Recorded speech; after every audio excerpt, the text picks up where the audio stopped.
making what would appear to be a very difficult first defence. Jim Neely looks ahead.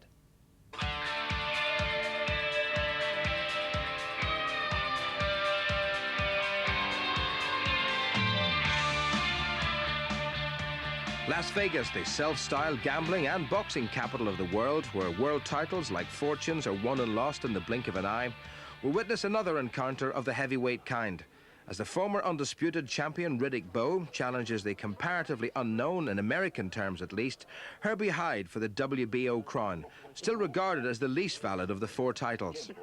Are you ready, Riddick Bowe? Are you ready, Big Daddy Bowe? Well, I've seen him on a couple of occasions, but he's no Bengal tiger. I wasn't impressed. But I'm not taking him lightly either. Hyde's record suggests that he shouldn't be taken lightly, even by Bowe, acknowledged as the world's #1. 6 years ago, the 17-year-old Hyde was runner-up to Henry Akinwande in the ABA final. But by the end of 1993, Hyde had progressed steadily, winning a series of minor international titles to take him within striking distance of a world title challenge. And he's counted out as he came up, and I don't think he's too sorry. So that's win number 25 in a row for Herbie Hide. Hyde's next fight was to bring him a world title, the WBO version. The champion, Michael Bent, came to London just under a year ago, and Hyde emerged from the shadows and into the full glare of the heavyweight spotlight in spectacular fashion. Bent was counted out in the 7th, and Herbie Hide joined Lennox Lewis as a British world heavyweight champion. It was a performance that defied the critics, and though there were those who said Herbie who, Herbie Hide had arrived. His first scheduled defence against Tommy Morrison in Hong Kong didn't happen.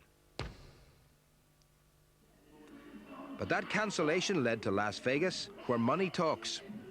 This man is going to make so much money, and he's going to make me so much money.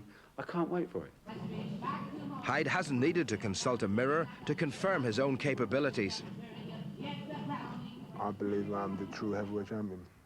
I'm the man out there, because I'm turning runs. Everybody's scared of Riddick Bowe.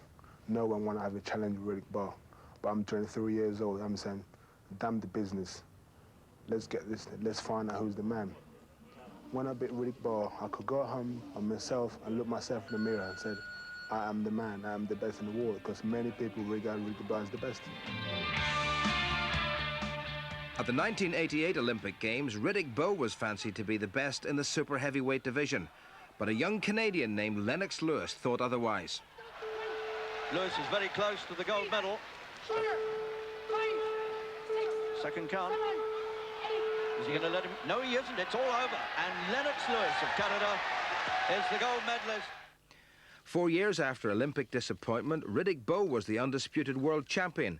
He'd taken 3 titles from Evander Holyfield and then consigned the WBC version to the waste bin. His first defence of the WBA and IBF titles against a former champion of the 80s, Michael Dokes, was to prove a formality as 1993 began. And 3 months later, another veteran, Jesse Ferguson, provided little in the way of opposition for Bowe, who was finding it all too easy. Gaining weight was all too easy for the rematch with Holyfield, and while the fight will be remembered for a less than divine intervention, Holyfield was again the champion by the narrowest of points margins. Following a controversial no contest and then a points decision, Riddick Bowe was again brimful of confidence.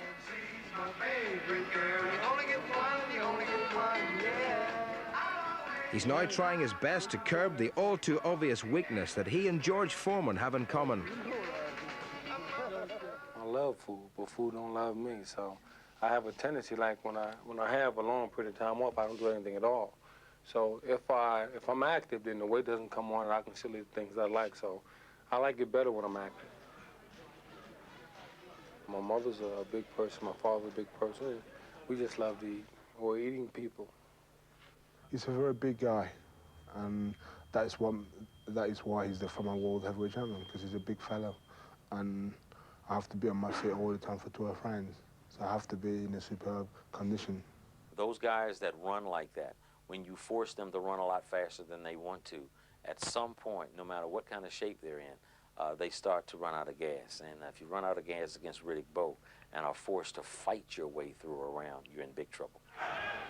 Lennox Lewis had been handed the WBC title, had defended it 3 times, but last September got careless against Mike Tyson's former sparring partner, Oliver McCall. Lewis unbeaten, remember, after 25 fights. Oh, he's got him. Oh, Lewis walked into a right hand, and that was the sucker punch that they worried about. And Lewis staggers, and the referee has decided it's all over. If Lewis's defeat generated shockwaves, they were but ripples compared with those produced by George Foreman. Better stuff from Foreman. Oh, what a shot! Oh, my goodness! Oh, the left and then the right to the point of the chin, and Murray's down. Joe Cortez pushes Foreman back, and his lip is cut. He's not going to make it. Foreman has been recently stripped of his WBA title, so the heavyweight picture is as confused as ever, unless you're Herbie Hide. Me number 1, Tyson number 2, Riddick Bowe 3. Lennox Lewis number 10. Nah, Lennox, I put Lewis about 5, and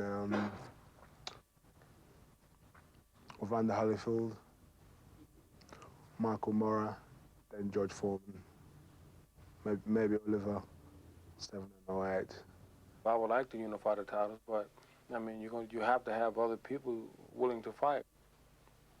And I really don't think George Foreman or Oliver McCall at this particular point will be willing to fight me. So I guess it would be rather hard to get those guys in the ring. Perhaps you can persuade them. I mean, if that be the case, you know, they can have all the money. I just want to be champ. All the money in the world may not make its way to Las Vegas, but the money that does usually stays there. And while most of it is wagered at the tables, the big fights aren't left out. Currently, Riddick Bowe is a 6-to-1 favorite, or you lay $6 to win $1. And on Herbie Hide, he's a 4-to-1 underdog, which is for every $1 you bet, you get 4 back in Las Vegas betting terms. Even though Herbie Hide knocked out, you know, Michael Bent to get the championship, and even though he is the champion, he is an underdog in this spot just because of Riddick Bowe being ex-champion. I think gambling is boring. Like, I walk around the MGM, everybody's like putting the money in, gambling the machine. I think that's boring. That's not my type of thing. But that's how it is. At the moment, I'm focused. It's like a goggle. I've got a goggle on, just focused on for the World Heavyweight Championship fight. If Herbie wins that, it will be something, but you'll see what happens on Monday night, our special program, 10:10 for Herbie Hide against Riddick Bowe. Now, incidentally, Gerald McClellan is tonight described as serious but stable as he continues his recovery from the brain surgery that followed his defeat by Britain's Nigel Benn 11 days ago. The American is showing signs of regaining consciousness, and neurosurgeon John Sutcliffe has said he's slowly but steadily improving, and that's good news.